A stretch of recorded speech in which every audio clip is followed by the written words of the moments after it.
I'm glad that we're all here today for another great presentation and workshop, and I'm hoping that everybody has had a great day today visiting the different workshops throughout the day. Thank you so much, Professor Gina and HSS and Saddleback for putting this together. So for today, I forgot to mention my name. And my name is Jose Lumbreras. I'm a professor in ethnic studies here at Saddleback College, and I have the pleasure to be working with all three students over here to my right, and it's been really fun working with them in different projects and also when they're part of my class. But for today, we're going to have a very special guest, one of LA Times' finest. You know, his name is Gustavo Arellano, and the title of the presentation is With Gusto, Con Gusto, The Life and Times of Gustavo Arellano. Galia, Diaz, Evelyn, Barrera, and Tanitany Hernandez will be giving us a presentation of his life and his career so far. Cool. Take it away. Okay, thank you so much for everyone who came, and I hope you had a wonderful OC WordFest. So we will now begin our session, and my name is Galia Diaz-Montoya, as previously mentioned, and I'm also here as a student at Saddleback College. And as previously mentioned, my compañeras are Evelyn Barrera and Tanitany Hernandez, who also attend classes here on campus. And before we hand it over, again, as previously mentioned, to our brilliant author, we want to give you a holistic perspective on Gustavo and some of his major accomplishments. And so we will separate this introduction into three parts: Gustavo's personal life, his professional career, and his cultural impacts. So to begin with, we will start with the personal side. And so without further ado, vamos a empezar. Okay.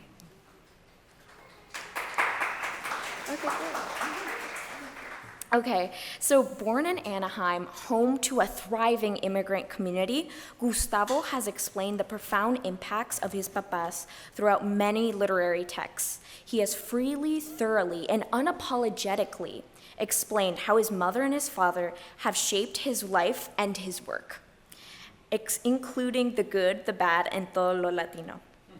Fueled with delectable humor and Spanglish word choice, Gustavo's writing captures the family and community values he learned early in his life that have defined his career, through poignant takes on past, current, and future events. In addition, he is the author of the Orange County memoir. And he mainly highlights in this memoir the historical importance of the physical spaces that we live in, and how we must speak upon the Mexican immigrant experience as we can honor our roots in doing so. In addition, he is known for being funny, scholarly, having a big heart, and being a cultural historian.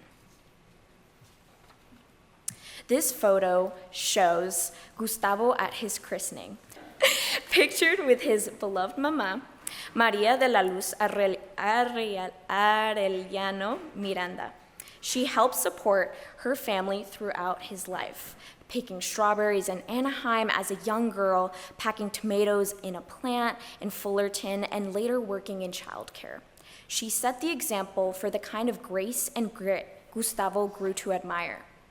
In a tribute to her on the 5th anniversary of her death in 2019, Gustavo describes his love for his mother by stating, "Mami, gracias for everything. I will never forget your sacrifices. I will always implore others to value their friends, their family, while they're still around. I will forever write about your life, your lessons, your great food, and wide smile and eternal love." Okay, next slide. Okay, this is a photo of Gustavo and his parents. Despite his father's past problems with alcoholism and gambling, he also expresses his deep admiration for his father. Lorenzo Arellano made the bold move to leave behind his village in the Mexican state of Zacatecas, eager to chase the American dream as had so many others. Although now a naturalized citizen, he entered the United States illegally in the truck of a Chevy and later crawled through the sewers. That kind of determination, along with his mother's grit, gave Gustavo strong role models for persistence and pluckiness throughout his career and his entire life. As he observed in the 2000 article published in the Los Angeles Times, If my father could leave his life back in the rancho and risk everything at age 18, I have no excuse to whine about anything. And now I will be passing it on to the next presenter. Hi everyone, once again, I am Evelyn Barrera, and his professional history. Before turning to journalism as a career, Gustavo wanted to become a film director, but soon discovered that his words carry more weight and influence as a journalist. He attended Orange Hills College and Chapman University, eventually earned a master's degree in Latin American Studies from UCLA. The main goal from the start was to tell stories about the Mexican-American community. He began to write articles and realized that people were reacting to them. Though not always favorable, he rubbed some people the wrong way when he confronted myths and stereotypes about his community. While writing Ask a Mexican, a column at the OC Weekly, where he worked for 15 years as a columnist, as an investigative reporter, and later editor. His sassy style earned national attention and led to publication of a book of a collection of his Ask a Mexican columns. In one of the columns published in 2016, he wrote, "How could you even describe our culture, values, or behaviors if you don't have a clue about it? Eating burritos at Taco Bell, going to Mexican parties in Santa Ana, and having grandma cook some Mexican dish doesn't make you a Mexican." Gustavo now writes about Southern California politics and cultural issues as a columnist for the LA Times, a job that allows him to comfort the afflict and afflict the comfortable, the catchphrase that defines the role of a crusading journalist. And the next slide, you will see some of the awards that he has received. Among of those are a President Award for the LA Times Press, Impacto Award for the National Hispanic Media Coalition, Luis Lea Award for Distinction in Chicano Latino Lectura from UC Santa Barbara.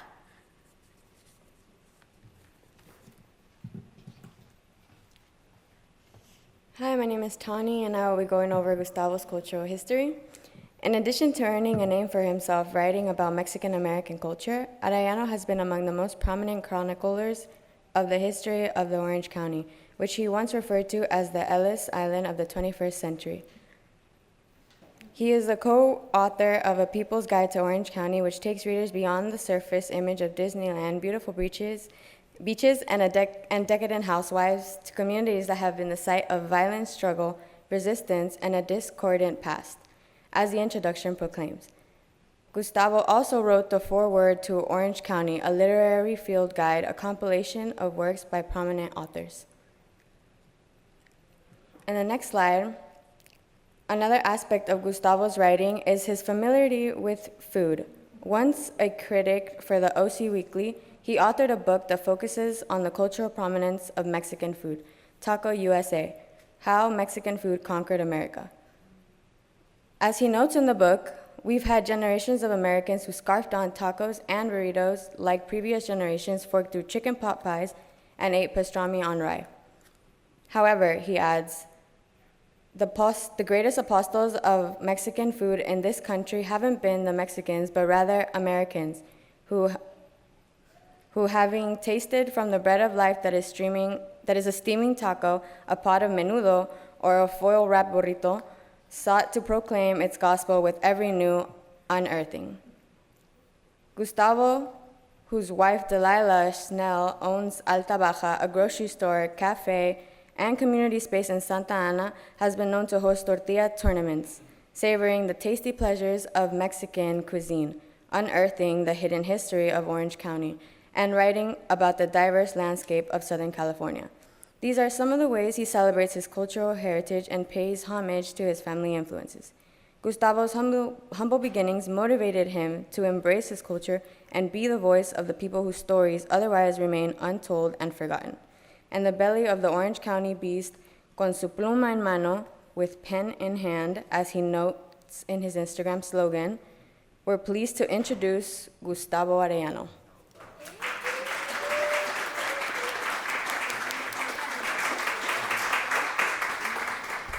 A round of applause, not for me, but for them.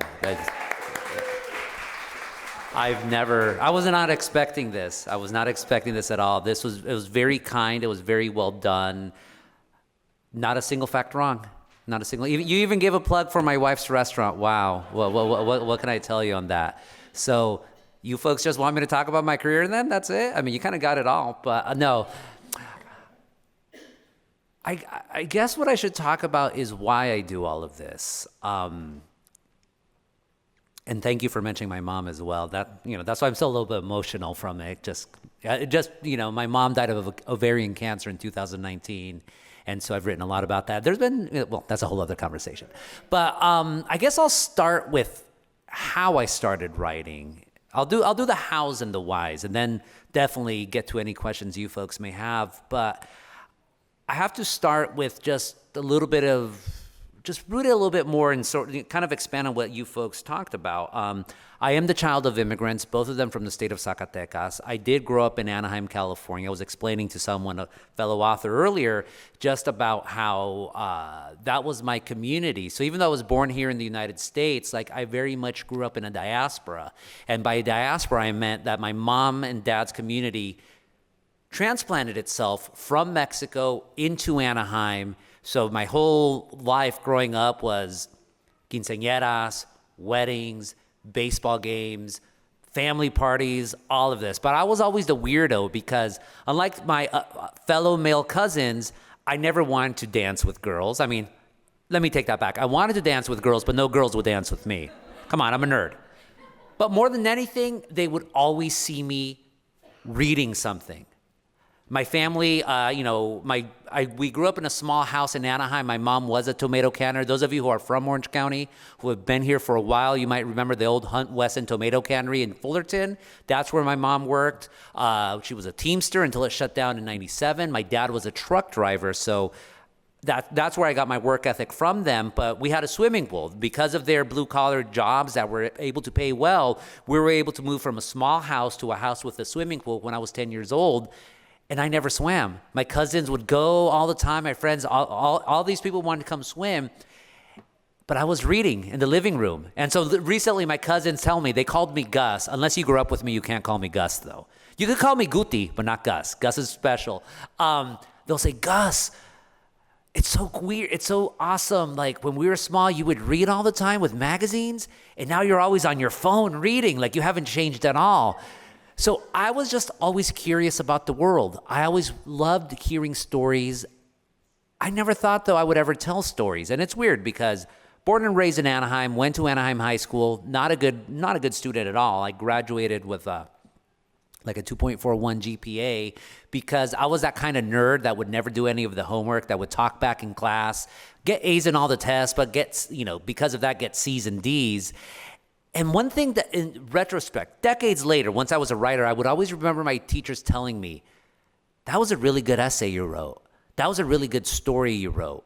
I once won a writing contest in 8th grade at Sycamore Junior High. I would win these contests. I would win speeches, and speech is, yes, about communicating and talking and how you deliver what you're going to say, but that's also what you wrote. But I never thought of myself as a writer at all. Never. I did want to get into film. This is actually the 30th anniversary of the film that made me want to get into movies, Pulp Fiction.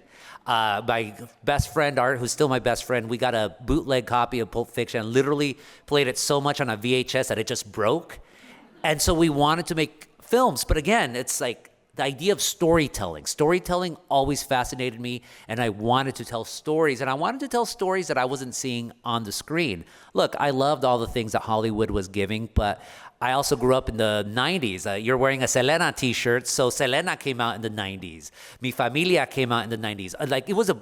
It's sad to say, but that was a golden era of Hollywood filmmaking for Latinos, Blood In, Blood Out, American Me, all these films that were made by major companies. And I wanted to tell those stories. I wanted to tell the stories, though, that I saw from my family growing up. So I went to Orange Coast College. So among the many, I cannot tell you how happy I am to be here at Saddleback College, not only being a part of this inaugural festival. I cannot wait to see it grow and grow every single year. So congrats to you folks on that. Also, it's a community college.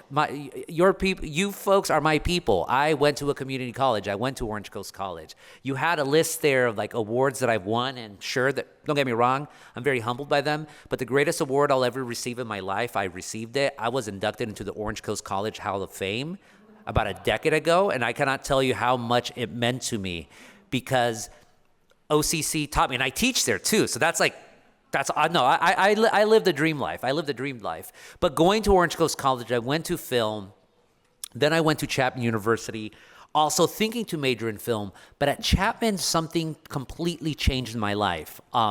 This is 1999. A school board member at the Anaheim Union High School District Board of Trustees, he wanted to sue Mexico for $50 million for educating the children of illegal immigrants. Up until then, I had never been politicized. I was not politicized at all. I was an American kid. I mean, Mexican, sure, but American. All I cared about was movies, baseball, The Simpsons, The Beatles, Howard Stern. I didn't care about politics. I mean, I guess you could say my politics were like, leaning Democrat, sure, but I also grew up in a kind of conservative household just because my family were working class Mexicans. But politics was just not a single part of anything I would think. But then when that happened, when he said this, I read this in the newspaper. And by the way, it was interesting because growing up, I didn't read the news. All I read was sports. Sports Illustrated, the sports section. Sometimes I would see the calendar section, but news, I didn't care about news. I really did not care about news at all. But when I read that, it angered me because, look, we're in South Orange County, so I'll get into this part. South Orange County, the high schools for the most part are better than the high schools that I went to, at least growing up, especially growing up in the 90s. We didn't have many resources. When I went to Anaheim, the teachers that were there and counselors, I'm going to say this because it's true. They were mostly white folks in their 60s who had been there for decades and had seen Anaheim in 30 years go from 95% white to 95% Mexican, and they were not happy about it. And so they treated us with disdain. When I went to Anaheim my freshman year, I went to my counselor and said, hey, I think I have to go to college. I don't know what college is, but can you help me? And she's like, no, college is not for people like you. Which angered me so much, but I just ate it.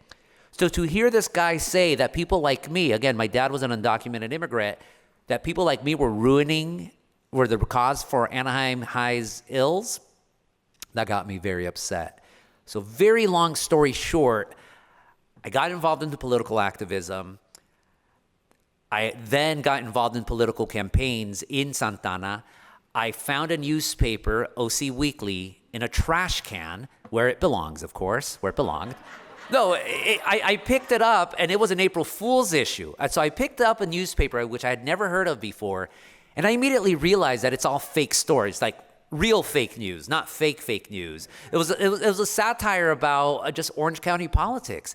And I thought it was the most brilliant thing I had ever read because I always like humor, ironic humor. Again, younger folks will not remember this, but there used to be a magazine called Mad Magazine, which basically modern day American humor is all because of Mad Magazine. There's a new book out about Mad. I would totally recommend it. And so I thought, can a newspaper do this? Can a newspaper be funny, but also be very biting at the same time? I want to read this. And so all the articles were fake, but there was one article in particular that I thought was hilarious, and it was called 5 Latinos We Really Like. But the problem was that all the people there were either, for lack of a better term, neo-Nazis, or it was Tom Fuentes, the former trustee down here at the South Orange County Community College District. You could Google him to see who he is. It was completely satirical. None of these were actual people who cared about working class Latinos like myself. I thought it was the funniest thing I had ever read. I also knew that a lot of people were going to be upset. So I wrote a fake angry letter to the editor saying, how dare you do this? I'm going to stage a hunger strike, blah, blah, blah, blah, blah. Kind of over the top, but it made its point. I get swept into the Orange County Weekly universe, and I quickly realize, okay, OC Weekly is really cool, but they only tell stories about Irvine, Huntington Beach, Newport Beach, and Costa Mesa. They never cover Anaheim. They never cover Santana. Sometimes they'll cover South Orange County. They don't cover Placentia. There's a lot of stories there. I want to tell those stories. So, and also, of course, there was very few stories about people of color. So slowly but surely, I start making myself into a writer. Like, I ended up getting my master's degree from UCLA in Latin American Studies, but in terms of writing, honestly, my school of writing, my university was OC Weekly. I started from knowing nothing at all to getting to where I was today. So kudos to you folks. I mean, you folks are publishing literary journals, Latinx journals. My God, no, I'm so impressed, and it makes me so. I'm gonna save that for the very end. I'm gonna save that praise for the very end because it'll build up to what I'm trying to get at. So once I was at the OC Weekly, yeah, I wanted to tell stories about Orange County. I especially wanted to tell stories about Latinos in Orange County because a lot of people didn't like Latinos in Orange County. And I happen to love antagonizing people. That idea of comforting the afflicted and afflicting the comfortable, that's a famous saying from it used to be a column called Mr. Dooley, and Mr. Dooley was also a satirical column from the 1880s, and it was a gentleman named Peter Finn Dunbar who adopted the persona of Mr. Dooley. And Mr. Dooley was basically an Irish barkeep on the south side of Chicago, just talking about the news of the day, the politics of the day, standing up for Irish Americans at a time where, frankly, they were the Mexicans of the United States at the time. And so that's one of the things that Mr. Dooley would say, like, you know, the best journalism, you have to comfort the afflicted and afflict the comfortable. You have to stand with the people who are down, stand with the people who are looked down upon, stand with the people who are beaten down, and go after the people who are a bunch of egomaniacs. Go after, you know, and by the way, this doesn't mean just go after white people, go after the rich, go after that. No, excuse my language, but you have to go after the pendejos in this world. You have to go after the fools. You have to go after the people who are bullies. You have to go after the people who are trying to make life worse for others. And so that's what OC Weekly was able to do. Ask a Mexican, I mean, that's a whole other lecture, but really briefly, Ask a Mexican was done, again, in satirical response to this idea of how much people hate Mexicans in Orange County. Especially here in South Orange County, all of your streets are in Spanish. All your houses have tiles like Spanish Fantasy Heritage. All your help is Latinos. All Latinos built all these beautiful houses. But when it comes to actually, you know, considering them to be neighbors, we all know the tensions that have been here over the decades. I'll leave it at that. Just because of the basis of time. But Ask a Mexican. It's funny because this year marks 20 years since Ask a Mexican started. Shameless plug, I have a weekly newsletter.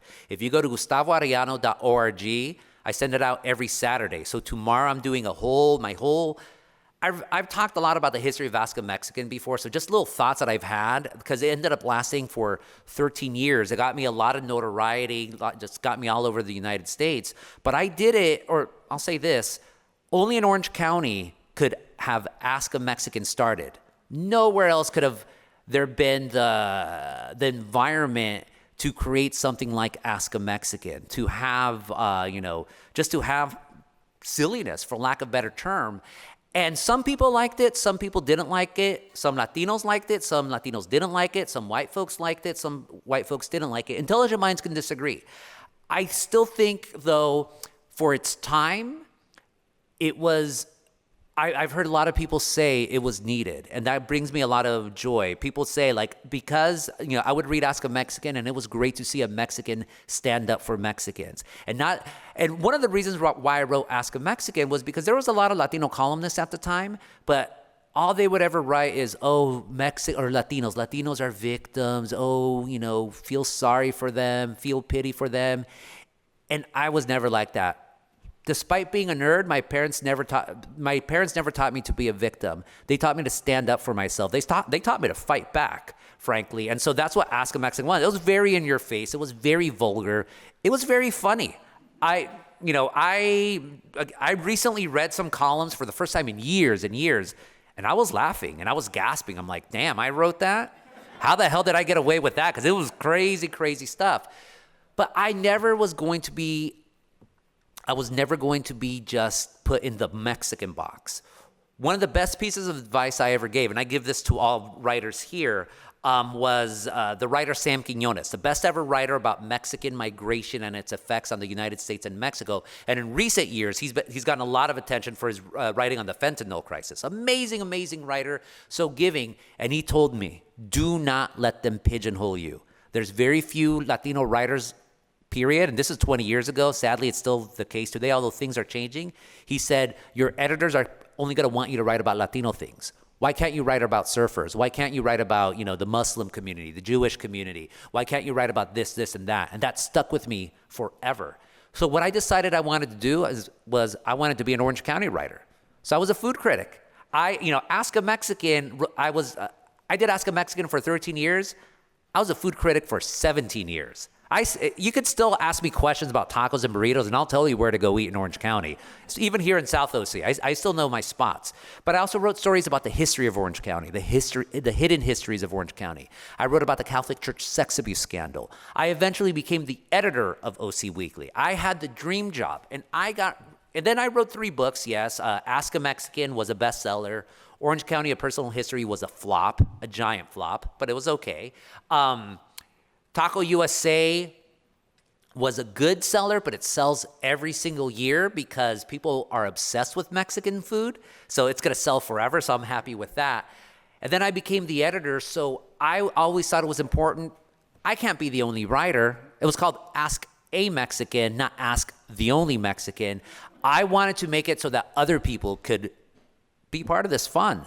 So as being an editor, I was able to just get a whole bunch of interns. I was able to get interns. I was able to do all sorts of stuff. And that's why I still teach at Orange Coast College. There's a former student of mine from Orange Coast College. Wave your hand. Wave your hand. You're a poet. He read earlier today. Yeah. No, round of applause for him. It was so...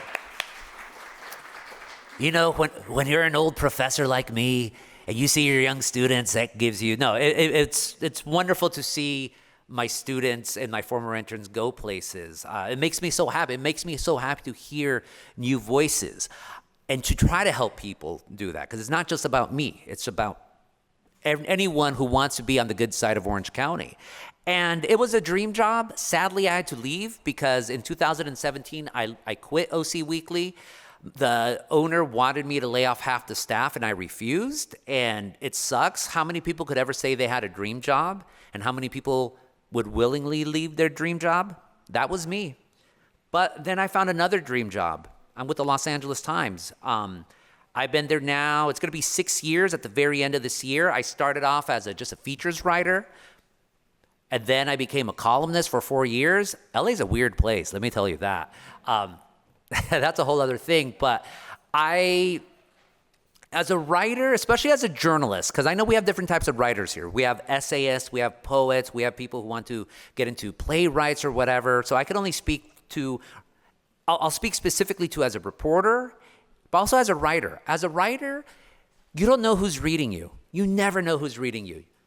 You never know. So all you can do is write. You cannot worry about the readers you may have. You have to be able to stand for what you write and stand by it. So when I write things, I only know if people read me, if people tell me. Otherwise, and usually the people who reach out to you are people who hate you. So I'm used to people hating me. It's all good. But when you hear nice things about you, it makes it worth it. It makes it worth it. It's cool to hear because I'm still going to write one way or another. I'm sad that I don't get to write about Orange County as much anymore because, again, they have me in LA. I mean, my main responsibilities for my column, I write about who we were, who we are, and who we're becoming as Californians, like the entire state. I mostly focus on Southern California, and since it's the election, I'm focusing a lot on politics right now. But I still always will cover Orange County. Every week on KCRW 89.9, I do a weekly commentary called the Orange County Line, where it's like just a 4-minute conversation between myself and the host about the biggest issue in Orange County of the week. What was the one this week? It was kind of a funny one, too. I can't remember. But, sometimes it's politics. A couple of weeks ago was about how in Anaheim, my hometown, we officially designated a neighborhood as Little Arabia. Anaheim, for years, has had the largest population of folks from the Middle East in the United States outside of the Detroit area. So it's great to see that. So sometimes it's cultural. Sometimes it's more political. Just a little bit of all of that. And, we had the code book. So, so I'm trying to just... How can I put this? So many thoughts. Seriously, so many thoughts. But I want to make myself useful for this. So going back to this idea of the fact that there is a literary journal here and a Latinx journal, none of this was around when I was your age, 25 years ago, because I graduated from Chapman in 1999. Especially with my time at OC Weekly, I do think as a writer, you always want to make a difference. Again, you don't know who's going to read you, but you hope, can I change one person's life? Can I have one person at least feel something when you write something? And I could say that we did. I could say with OC Weekly that we helped make Orange County a better place. As I like to tell people, this isn't your dad's Orange County. This isn't even my Orange County anymore. To have ethnic studies at Saddleback College, what the hell? Incredible, absolutely incredible. And it's a great thing. It's a wonderful, beautiful thing to have a Latinx writing club, not just like a matchup, but a writing club. It makes me so happy. It really, really does. There's a lot of emotions in that because that's one of the things that I wished once I became a writer, I wished there was those things and they weren't. So you just went through with it. If I had any, to hear people tell me, like to have Quang here and say, thank you so much. You gave me, you supported my writing at a time where I felt not confident, where other people are saying like, no, you're not a good writer or whatever, but you gave me that inspiration and you gave me the validation that I needed. It's a wonderful thing. In journalism, you have to be cynical by nature. Like, I've seen the worst I mostly cover the worst in humanity, sadly. And by the worst, I mean vanity, I mean corruption. I cover politics for a living, so the worst in humanity. And so to see the good and to see that people read something or saw you and say like, you know what, thank you for that, like it really means a lot.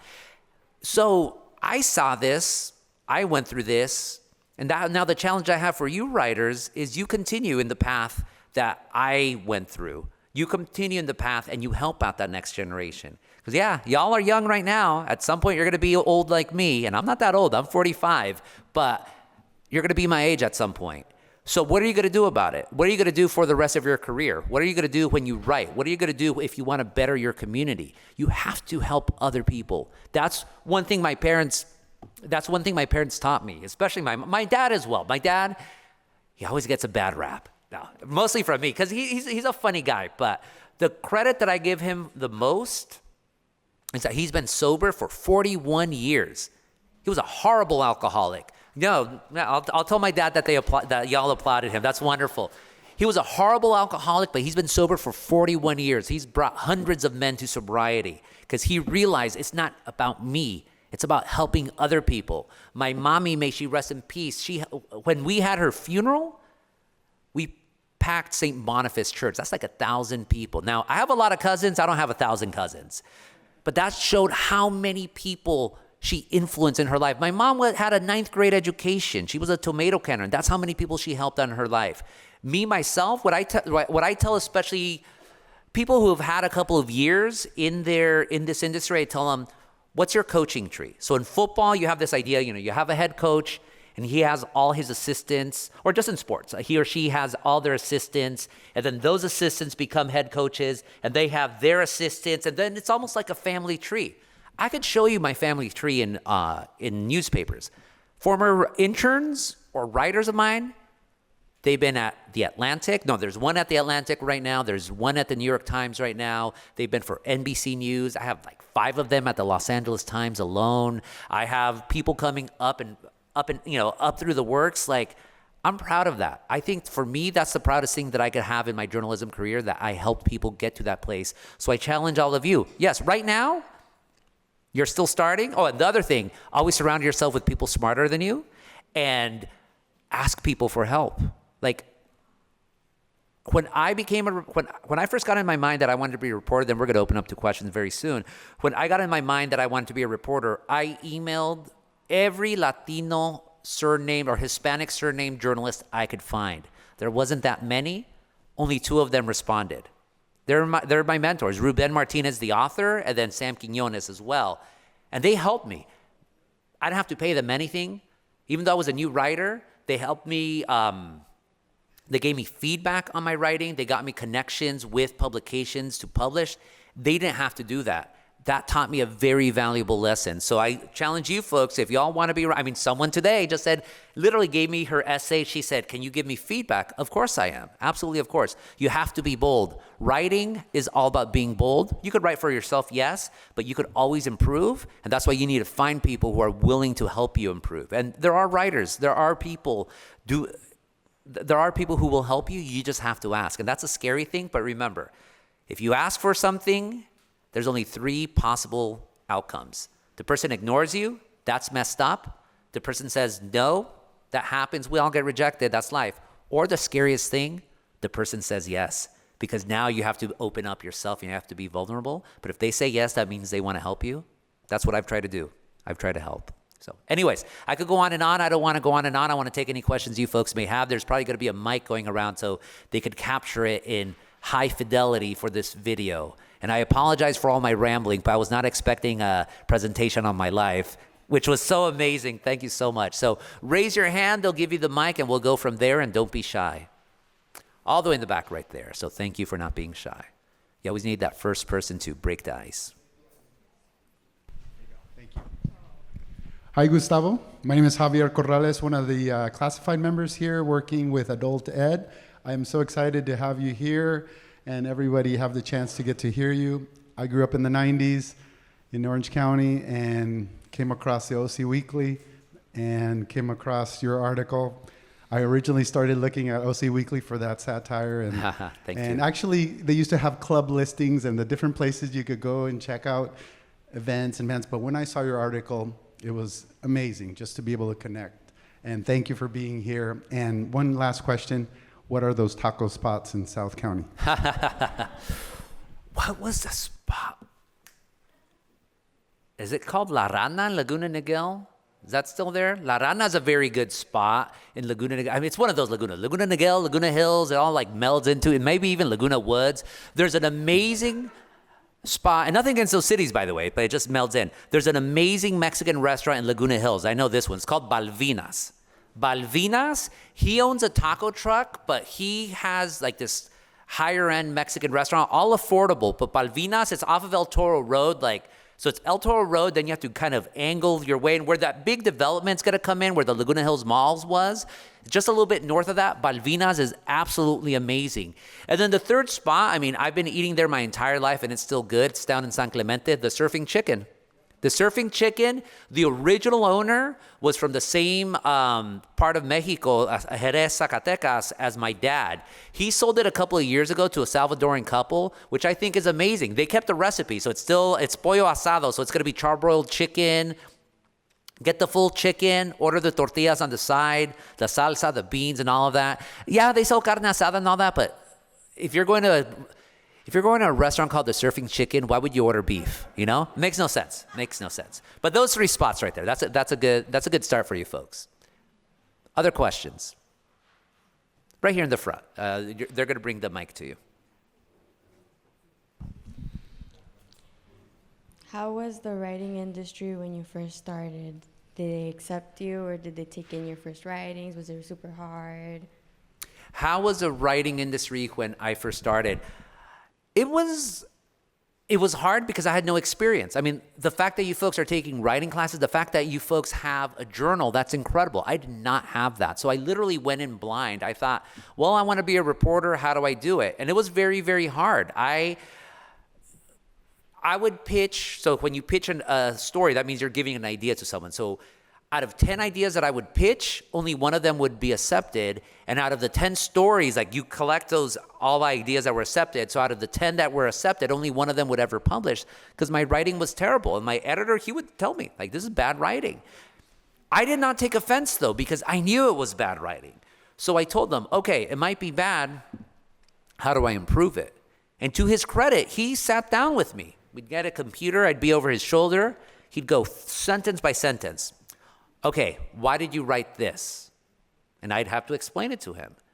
Okay, this is good, but I suggest you do that. Okay, this is great. How did you get to that? Line by line by line. Over a year, that was basically my journalism school. And so in that sense, he was very, very giving. The problem then, though, was that I was so enthusiastic about writing, I outwrote everyone. So my colleagues started getting jealous of me. They're like, you're making us look bad by working so hard. And I'm like, I'm sorry. Like, nothing against them. They were talented, and I think everyone has their own pace. But, like, I have nothing, like, what, I'm going to start slowing down? That's not going to happen. In terms of, like, it was what the other weird thing of the OC Weekly at the time was, up until 2006, I was the only writer of color at the paper. So not just was I the token Latino, I was a token Black writer, I was a token Asian writer, I was a token Muslim writer. I did all these, I covered all those communities. And I did it, I did it because not only were we not covering them, but it's like, okay, if my colleagues don't want to cover other parts of Orange County, that's just going to make me a better writer. That's going to put my voice out there that much more. And that's going to have me more, ¿cómo se dice? Allow me to gain the trust with communities that maybe other people don't. But, in terms of like any, like honestly, sadly to say, the worst antagonism I got was jealousy. And that was not cool. But, well, I'm not going to gloat, so I'm not going to gloat. Here, let's put it this way. Here I am talking about journalism at 5 o'clock on a beautiful Friday. That is a dream. I'm living the dream, and I'm lucky for that. Right here.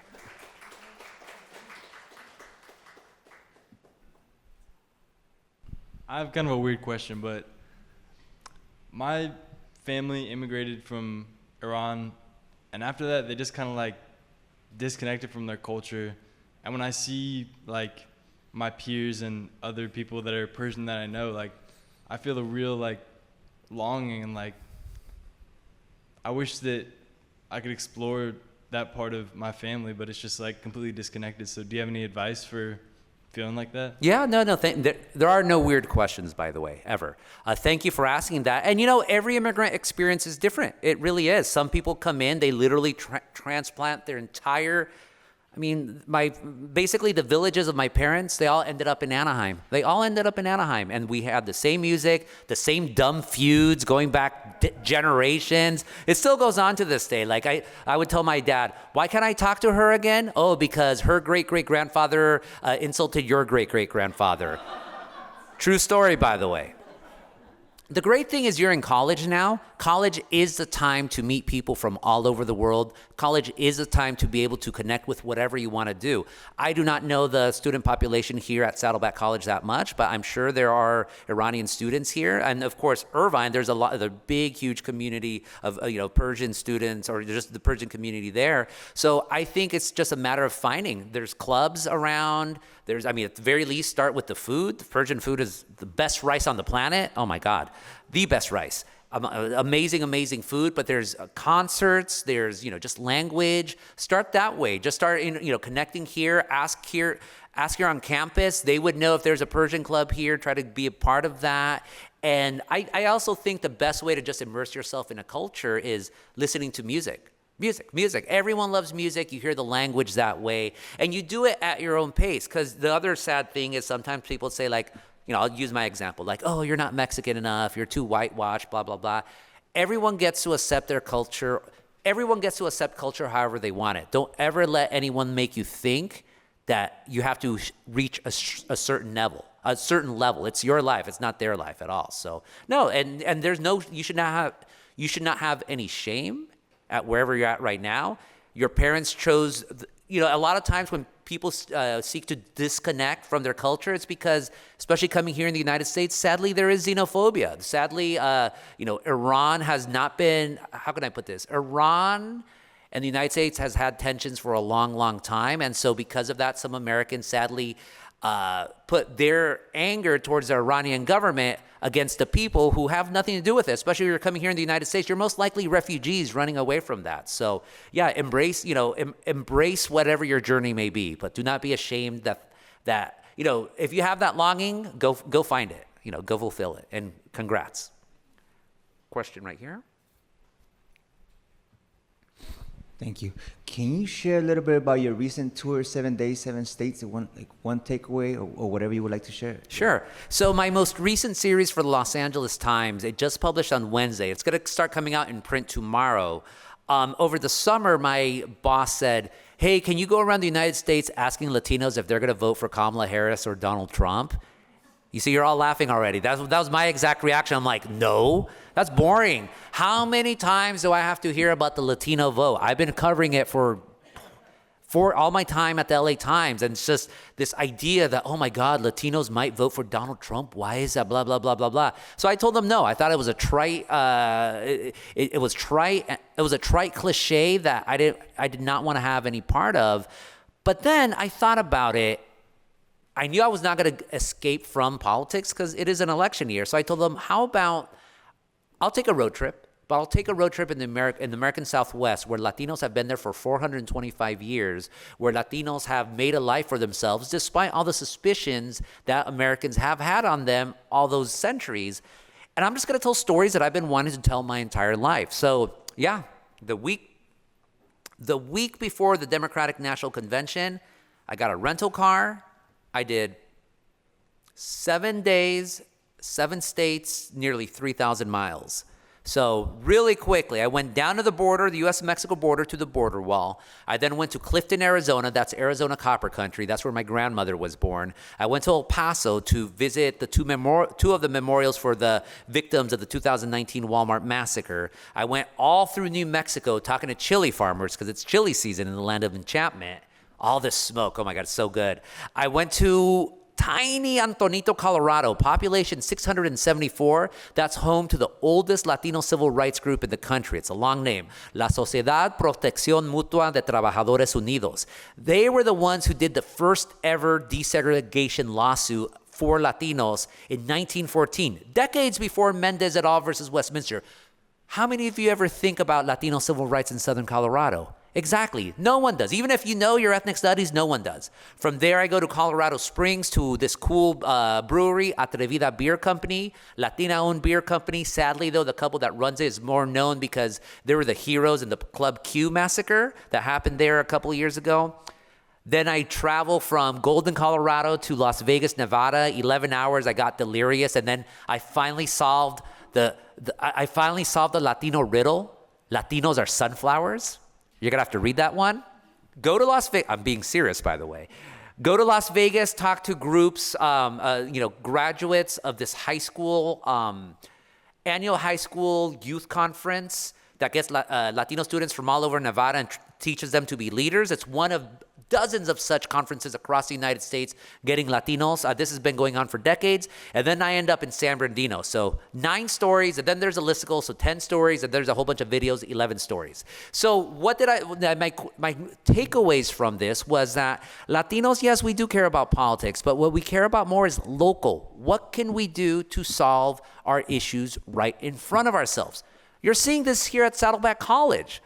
The issue of Latino representation or lack of representation in the media, in literature, oh God, it's been going on forever. It's been going on for decades. People have been trying and things are not correcting themselves fastly enough. So what did you folks do? You started your own journal. I think that's the 2 things that I think that distinguishes Latinos from other communities in this country is we truly do. The national stuff, yeah, it's mostly background noise. You care more about the local stuff and you care about bettering your community, but you also have to better yourself first. And also optimism. My parents had a very, very hard life. Very, very hard life. My mom had an especially hard life. But they never once lost their faith in this country. And that's what makes me saddest about just our political realm, as it is on both sides of the political equation, by the way. Just this doom. Oh, we're going to be ruined. We're going to be ruined. I don't think like that. Whoever wins. I have things to do, and I'm going to do those things as long as I can. Optimism. One more question, then I think I'm going to be here for the tacos. How could I leave without tacos, right? So I'll talk to you folks as long as you want individually, but I know we have a program to continue. First of all, very fascinated. Thank you for coming. And how can we read these articles? latimes.com, or again, subscribe to my weekly newsletter. I'm going to send it tomorrow. So once a week, I'll write something, just whatever on my mind. I try to do lessons or tell stories from my past. I do a song of the week. I do an article, like I recommend articles. I take a photo. Then I mention all the newspaper articles that mention me. Yep, don't worry, we're done. And then I include all the articles that I did for a week. So yeah, you do need a subscription to the Los Angeles Times to read all of them, but you could read other stuff that I write as well. So yeah, GustavoArellano.org. And yeah, there's one more question really quickly. So much. Yeah, okay, final question. And then again, I'm not leaving anywhere, so if you want to talk to me individually, I'll be here. Yeah. Thank you so much. Your energy is so awesome, and we're so lucky to be able to have a conference like this. I've never been to anything like this, and I've been to a couple other universities, and it's really, really awesome to have so much variety. So personally, a hobby, I really like reading suspense novels, but stuff like Dan Brown, like Inferno, it inspired me to actually travel to Italy. And it was because of that, even though I was probably going to end up going because I'm an opera major, and I needed to learn Italian, do all my art history studies, all that. I was like, okay, I need to figure this out. But it was because of that book that I actually ended up going there. I was wondering if there was maybe a book that has inspired you to also do the same. You kind of took your own journey, maybe a spiritual pilgrimage. I also love books on that sort of thing too. Wow, so, yeah. Spiritual. I mean, my favorite book ever is The Grapes of Wrath. John Steinbeck. I know it's kind of antiquated at this point, but I don't care. John Steinbeck, I read it my senior year in high school, and I never thought, and look, forgive me as a Mexican kid in Orange County, but I never thought that there would be white people living in such grinding poverty. I grew up with working class white kids, totally, but when you live in Anaheim, I mean, you live in a suburb, but to read the story of the Jodes, and then to see, and this is what shocked me the most, to see the hatred that the people here in California had against the so-called Okies. In my mind, I'm like, why would white people hate other white people because they're poor? It did not ring with me. So it taught me it taught me about humanity. It taught me about be with good people. It taught me, Steinbeck is an amazing, amazing writer. So it taught me all that, just, the flow of words, his biblical allusions and all of that. It gave me a hero in both Ma and Tom Joad. Ma Joad, the woman who held her family as much as she could, but it got torn apart. I'm not going to give away the whole thing, but her famous line, we're the people that survived. I saw my family in the Jodes, and I think that's important. I do think it's very important to read books and see movies that reflect you, but also consider that you could see yourself in people who do not look like you. I saw myself in the Jodes. I still see myself with, especially Tom Joad, just something. And then from there, you start learning about what really happened. And I'll end it on this because it connects to Orange County. People say California now, it's a progressive paradise. It's a blue state. It's all blue and beautiful. No, Orange County has always been the hate state. We're the state that hates so much that we set up a border patrol against the Okies out in Barstow. They had a chain on what's now I-40, which was old Route 66, and they called it a bum brigade, and they said turn back. Wow. California, people don't teach that anymore. But California hated white American citizens because they were refugees. They were refugees from the Dust Bowl. So some people, when the going gets tough, they get out of town. I think we called Orange County hell earlier. Orange County is hell, but hey, it's a beautiful hell to be in. Hell. All right, folks, thank you so much. You're going to say some things. We'll talk after this. Thank you. Seriously, and congrats again to you folks, and congrats on an amazing lecture. Thank you. Awesome. Thank you so much, Gustavo. Thank you. And give him a round of applause again real quick. Yes.